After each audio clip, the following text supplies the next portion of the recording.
Greetings loyal subscribers and honoured guests. Welcome back to episode 16 of Covertape Chaos Zzapped. We're looking at issue 71 this time, and we find a glamorous pit girl on the front cover to go along with the main review of Super Monaco GP. There's also a review of The Last Ninja 3, a game I expected to love after having finished Last Ninja 2 and Remix so many times I have lost count. Something about it never really clicked with me though. Perhaps it's about time I went back and give it another shot.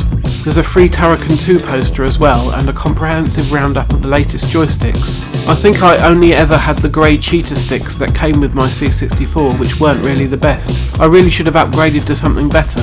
Oh well, too late for regrets. Let's just get into the rest of the episode.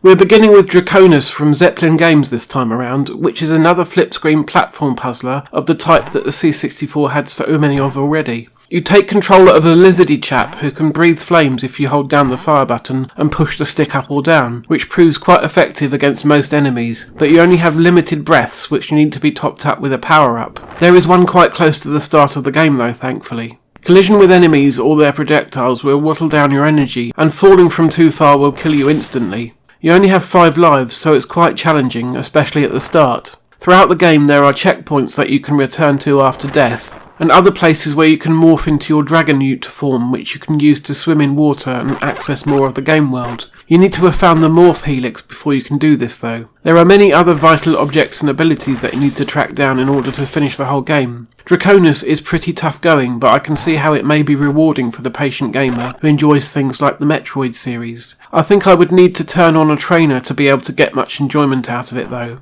Zzapped only gave Draconus a really brief review in the budget roundup, but they were really positive about it. Gordon concluded his section by saying that it's by no means easy reaching the Tyrant Beast, but there's so much enjoyment to be had by then that addiction is guaranteed. Whereas Paul Glancy summed up his section with £3 are seldom better spent, so do yourself a favour and buy this one with all speed.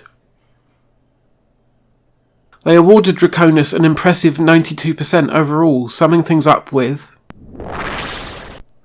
another excellent release from Zeppelin. I can see that this is a quality game, but not really something I would have had any patience for back then, and perhaps not even today, unless I do have infinite lives turned on and can explore at my leisure. There's tons of gameplay on offer for those who appreciate the genre though. We then jump from an example of a really high quality budget release to an example of an incredibly poor one, in the shape of Ocean Conqueror from Hewson's Racket label. The game sees you taking control of a submarine and doing battle against 4 enemy convoys, each comprised of a freighter and 2 destroyers. I'm afraid I really couldn't make head nor tail of this game. I studied the instructions that were in the tape pages of Zzapped, issue 71, and learned the buttons for accelerating, slowing down, sinking and raising the sub, the radar and the map. Yet no matter what I tried, I just kept crashing into the dock and dying. So it's really hard for me to give this game a fair assessment, but to me the whole thing is way too complicated and the presentation is incredibly dull. I don't really appreciate hardcore simulation games like many out there do, but this doesn't seem like one that's worth putting the time into either way. I'll just have to defer to Zzapped on this one, I'm afraid. It turns out they agree with me. Martin had this to say: the graphics are really poor, being more confusing than helpful. You can say that again. I can't really tell who the other reviewer was from the icon in the mag, but they said playing Ocean Conqueror was about as interesting as a wet weekend with Gordo. They gave the game a truly abysmal score of 21% overall and concluded with not really up to Racket's usual standards.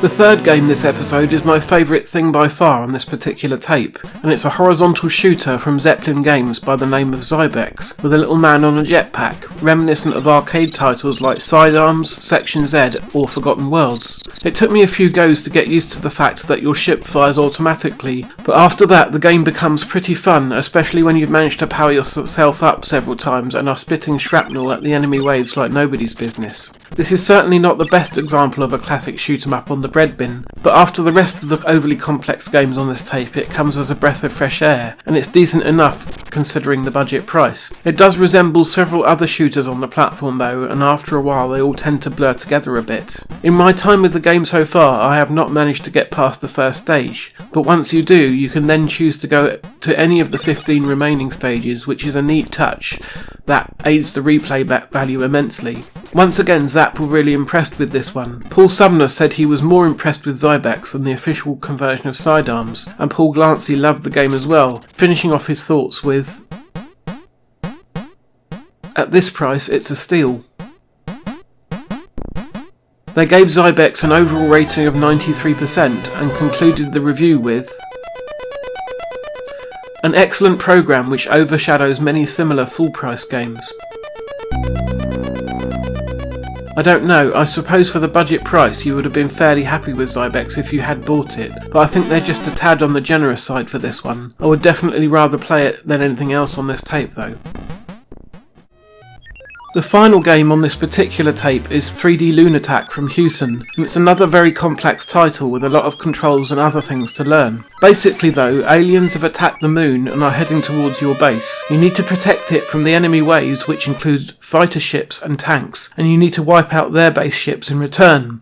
The targeting reticle of your vehicle is smart and changes function based on the context of the situation. For example, it would fire lasers at enemies that are within your range and will switch to missiles if they are out of your immediate range. There is also a navigation mode for automatically following a set path. You can view the area map by pressing one of the function keys. The game ends if you or your base are destroyed. There's a lot to keep track of and manage here, and at first it can be quite overwhelming. At its heart though, 3D Lunattack is a vastly better game than Ocean Conqueror, so if you take the time to learn and get good, then it offers quite a bit of gameplay. I couldn't find a record of Zzapped ever having reviewed this one, so unfortunately I can't bring you their opinion or score on this one. I found it quite interesting, if a bit intimidating though. So overall then, getting 4 full games on this tape initially seems like fantastic value, but to be honest with you, I only really enjoyed one of them, which was Zybex. If I were willing to put quite a bit of time and effort in, then I could see myself learning to like Draconus and 3D Lunattack as well, but there's no hope for Ocean Conqueror, I'm afraid. It deserves to sink without a trace. Demos may be a bit flash in the pan sometimes because they're short and not a complete experience, but I think a couple of good ones would have been more exciting than what we got here. I expect they were a bit thin on the ground at the time though, so they had to fill the space with something. That concludes episode 16 though. Join me again in 2 weeks' time for the next one, and in the meantime, take care.